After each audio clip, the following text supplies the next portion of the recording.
জাতৈস্ত হি ধ্ৰুৱ মৃত্যুৰ ধ্ৰুৱম জন্ম মৃতৈস্ত চ তস্মাদ পৰিহাৰ্যেৰ্থেন তম চুচিটো মৰহসি।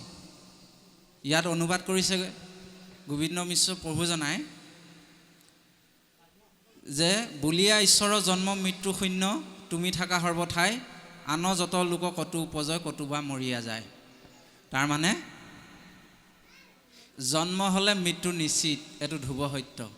আৰু এটা ধ্ৰুৱ সত্য, মৃত্যু হ'লে আকৌ কি জন্ম হ'ব লাগিব। বুজি পাইছেনে কথাটো?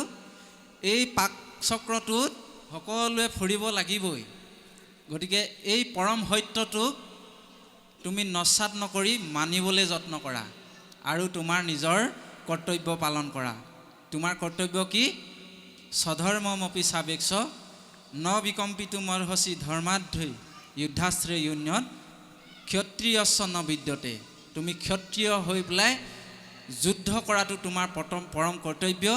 গতিকে এজন ক্ষত্ৰিয় হৈ এই ধৰ্মৰ যুদ্ধখনত তুমি অংশগ্ৰহণ কৰিব লাগিব।